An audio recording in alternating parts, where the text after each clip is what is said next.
In this lecture, I will explain page object model framework which I have already created. Okay. So till now we have seen different examples. Okay. Now it's time to learn the framework. Now what is page object model framework? Okay.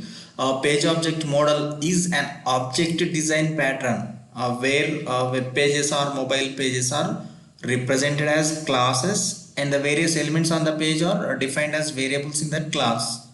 So and then all user actions can be implemented as methods in that class.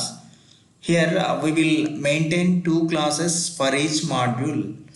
Okay, one class for page actions and another class for test cases. Okay, the advantage of using like this is if the UI changes for the page in the future, you don't need to change the test code. So you only need to change the code within the respective page object class only. So this is the advantage of page object model framework. Okay, and there are other advantages of using this page object model framework. By using page object model, you can reduce or eliminate duplicate code. That is, you can create automation test scripts with less code, and also it improves the readability of the code. Now let's see the framework step by step. So you need to create Maven project first. Okay, so after creating Maven project, so you need to add all the required dependencies in form.xml file. So just like in previous lectures, so after creating Maven project, you need to add all the required dependencies in this form.xml file. Okay, so some dependencies like Selenium related dependencies, testng dependency, extend report dependency, log4j dependency, and Apache Py related dependencies. So Apache Py can be used to read or write the test data from Excel file. Okay, so after creating and adding the dependencies in form.xml file, now you need to create some folder structure or package structure. So these are the commonly used packages, so you need to create these packages. So first one is base, configuration, page actions, suite, test data, utility. So let's see one by one. So after creating the folder structure like this, in base package there are three classes, right? Let's see setup class first. Setup. So generally in setup class we will load the config files and extend report related configuration.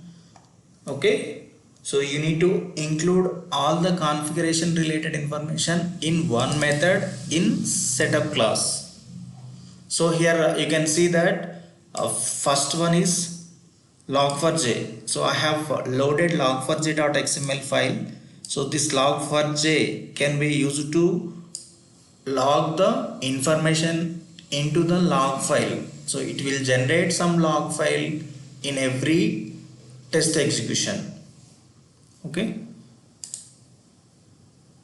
And second one, a file input stream. So this is a general.property file. So this general.properties file contains some capabilities information. So instead of hard coding all the capabilities in the class, so you can configure all those capabilities information in some general.properties file.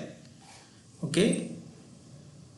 So this is messages properties. So you can use another properties file that may have expected messages, and this is the HTML report related configuration which we have seen in previous lecture. Okay, so this is about setup class. So generally in setup class you need to mention all the configuration related information. Okay, and second class reusable. So reusable, so generally this class contains all the common methods you can use across the framework. Okay, so you can use these common methods anywhere in your project. So generally the common methods are first one is launch app, right? This method can be used to open the application. So in previous examples we have hard coded this capabilities information in every test case, right? So instead of hard coding that capabilities information in every test case or in every test class, you need to create one common method and place that method in common methods class or reusable class. So you can call this method using class name reusable.launchup wherever you require by passing client name. So here if you pass client name as emulator, client name in the sense device type. So if you pass emulator, the test execution will be happen in emulator only. Okay, if you pass device type as device, so test execution will be in physical device. So you need to pass the UDID device ID. UDID is nothing but device ID. Okay. Similarly, after invoking the app, so here get driver method returns the driver object. So you can use get driver method wherever you need driver object. Okay. Similarly, there are a few methods that are commonly used across the framework. So second one is delay method. So delay of int of seconds. So inside this delay method we have used thread.sleep. So if you call this method with 3 parameter, it will wait for 3 seconds. Test execution will hold for 3 seconds. Similarly, send keys method. So for send keys method, here we are passing 2 parameters, mobile element and the value to be entered into the text field. Okay, a click method. So for click method we are passing mobile by element. So if you want to perform click action on any element, you simply need to call reusable.click of pass the element. That's it. It will perform click action on that element. Similarly, if you want to clear the data in the text field, you can call clear method by passing element. Okay. So get text method. So this method can be used to retrieve the label message of the element. So just like this method can be used to retrieve the validation messages, alert messages, right? And is message valid. So this is the method to compare actual and expected validation messages, and is visible. So it will check whether the specified element is displayed in the DOM or not. So elements visible. So for this elements visible method, you need to pass map object. So it will compare, it will check whether all the elements mentioned in this map object are displayed in the DOM or not. Okay, so it will add unmatched objects in this array list. Okay, so we can return this unmatched objects in another method using get undisplayed elements method. So this method returns unmatched undisplayed elements. So get mobile elements. If you want to retrieve multiple elements, you can use this get mobile elements method by passing locator of that list. So compare lists. So this method can be used to compare two array lists, whether the specified two array lists are equal or not. So if any value is mismatched from these two lists, so it will return the unmatched array list.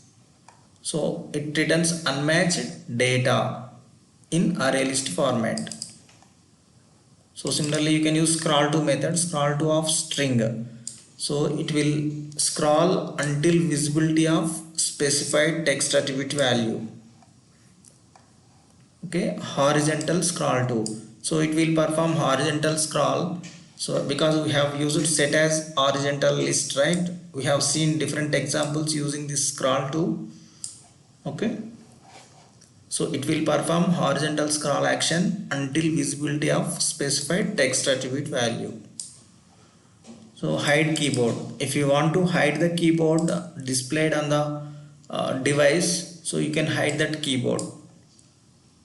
Back method, so this back method can be used to perform a tap action on back physical hardware button. Okay, so back home button, app switch button, there are different physical buttons, right? So if you want to perform tap action on back, so you can use this method. And also you can use tab method if you want to perform tab action. And the relaunch app, so after executing several test cases, if you want to reset the app in the sense relaunching the app. Okay, so it will relaunch the app. So tap method, so this method can be used to perform tap action on specified locator. So long press of locator, so it will perform long press action on specified locator.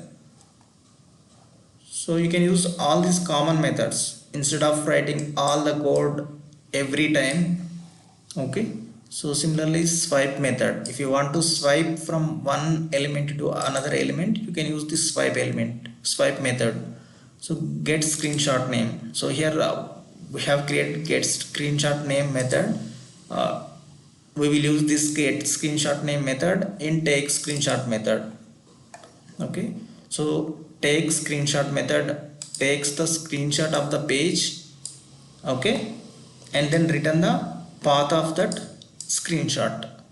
Similarly final one is get tc description. Generally we use this method to retrieve the test case description from excel file. Okay, let's see in examples how can we get the test description from excel file. Okay, so this is the reusable class which contains all the common methods. Okay, you can use these methods wherever you need. Okay, instead of writing appium code, so you can simply call these methods. If you want to perform tap action, you can simply call reusable dot tap of pass the locator of that element. Similarly, if you want to perform long press action, you can simply call reusable dot long press of locator. Okay, similarly you can call any required methods. So I have implemented all the required methods. Okay, you can use these methods to perform any action. Now let's see suite base class. In suite base class, so there are different methods annotated with annotations, right, testng annotations. So let's see first one, before suite. So this load files method annotated with before suite will be executed first before executing actual test cases. Okay, now for load files method we are passing device type, but actually device type value is getting from testng.xml file using parameters of device type. So by using parameters we can get the value from testng.xml file. This is the parameter name in testng.xml file. So we will hold that value of device type variable in this device type variable and simply pass this device type variable to the launch app method. So in this load files method, first we have called setup.initialize, right? So what exactly this initialize method contains? So all the initialization files, right? Here we have loaded all the config related files and extend report, right? So first this method will be executed, and then reusable.launch app of device type. So in this case, app will be launched on your device or emulator based on this device type. Okay, after launching the app, so now actual test cases will start executing. Okay, so this after method, so after method will be executed after each test case. So it returns the result value. So if the result is fail, so it will capture the screenshot and then append to the extend report. And here we are logging some information. Okay, if the test case is failed, it will capture the screenshot of failed screen and then append that screenshot to the extend report. If the test case is success, so we simply providing some log information to the extend report, status.pass and some information. Okay, if the test case is skipped, so we can add some log information to the skip test case as well. So skip, status.skip. Okay, now similarly after suit, so this method will be executed after executing all the test cases which you provided in testng.xml file. Okay, so after executing all the test cases, this method annotated with after suit will be executed. So in this method, generally we need to flush the extend report, right? So setup.extend.flush. So this method generates the report. After generating the report, we are quitting the driver and a driver object. Okay, so these are the common methods which you can use. Get method name, so this method returns current test case name. Set result in Excel file, so if the test case result is pass, it sets the result in Excel as pass. If the test case is failed, in Excel file it logs as failed. Skip test method, so if the run mode of your test case in test data Excel file is no or empty, so the respective test case will be skipped. Okay, so now let's see another packages in next lecture. Thank you.